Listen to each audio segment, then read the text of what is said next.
নমস্কার বন্ধুরা, আজকে ওজন সম্বন্ধে আপনাদের কিছু কথা বলবো।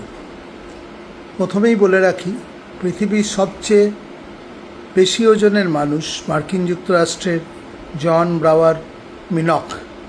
635 কেজি ওজন ছিল তার, 1000 পাউন্ড।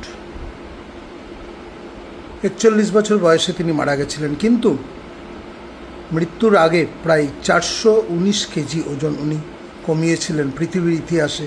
এটাই সবচেয়ে বড় ওজন কমানো। মোটা হওয়া কি ভালো? একটু মোটা মানুষকে সবাই পছন্দ করে, বা সবাই ভাবে একটু মোটা হলে বোধহয় স্বাস্থ্যবান বা রোগটোগ কম হয়, কিন্তু আসলে তা নয়। আপনার বিএমআই যদি 23-এর বেশি হয়, বিশেষ করে 30-এর বেশি হলে শরীরে বিভিন্ন রোগ বাসা বাঁধে।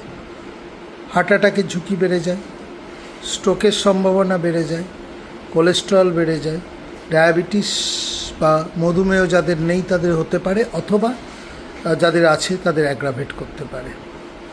যদিও ওবেসিটি প্যারাডক্স বলে একটা কথা আছে, এটা একটা জটিল বিষয়, যে কিছু কিছু ক্ষেত্রে, যেমন দীর্ঘ অনশন অথবা কখনো কখনো হার্ট ফেলিওর, কিডনি ডিজিজ, এদের ক্ষেত্রে একটু মোটা হলে ইমিউনিটি বেশি থাকার জন্যে, যদি হঠাৎ অসুস্থ হয় বা অ্যাকিউট কোনো ইনফেকশন বা অন্যান্য ক্ষেত্রে ওজন একটু বেশি ওজন কাজ দেয়।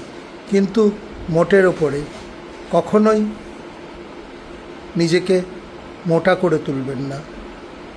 অনেকগুলো কারণ আছে। বেশি মোটা হলে প্রাপ্তবয়স্ক, সাধারণত 40-এর ওপরে, হাঁটুর ওপর চাপ পড়ে এবং হাঁটুর যে কার্টিলেজ সেগুলো ড্যামেজ হয় এবং পরবর্তীতে নি রিপ্লেসমেন্টের প্রয়োজন হতে পারে। ওজন কম হলে, দেখতে সুন্দর হলে মন ভালো থাকে, পর্যাপ্ত ঘুম হয়।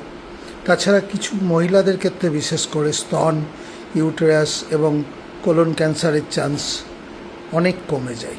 সেজন্য প্রথম থেকেই চেষ্টা করুন, যেমন পর্যাপ্ত পরিমাণে জল খাবেন, মিষ্টি কোমল পানীয় বা অতিরিক্ত ভাজাভুজি বর্জন করুন, প্রত্যেক দিন 40 থেকে 45 মিনিট হাঁটা, সাইক্লিং বা সুইমিং করুন।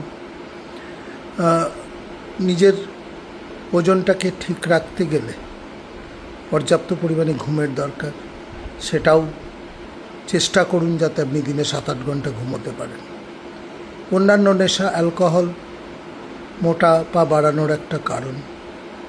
স্মোকিংয়ে কেউ মোটা থাকলে সে যদি স্মোক করে, তাহলে তার অন্যান্য যে মরবিডিটি, হার্ট অ্যাটাক বা স্ট্রোক বা হার্ট ফেলিওরের চান্স বেড়ে যায়। সেই জন্য প্রথম থেকেই চেষ্টা করুন অতিরিক্ত ভাজাভুজি খাবেন না। তেলের পরিমাণ, কী তেল খাবেন, সর্ষের বা সাদা তেল, যে কোনো পাম অয়েল বা কোকোনাট অয়েল বাদে যে কোনো অয়েল খেতে পারেন, কিন্তু তেলের পরিমাণ একটা পরিবারে একজন মানুষের 1 কেজির বেশি বা 1 লিটারের বেশি হওয়া উচিত না। হার্টের পেশেন্টদের ক্ষেত্রে সেটা সাধারণত 600 থেকে 700 গ্রাম প্রতি মাসে। মনে রাখবেন, একটু মোটা দেখতে ভালো, কিন্তু আস্তে আস্তে শরীরে বিভিন্ন রোগ বাসা বাঁধে। তাহলে প্রথম থেকেই সাবধান হন। ধন্যবাদ, ভালো থাকুন সবাই।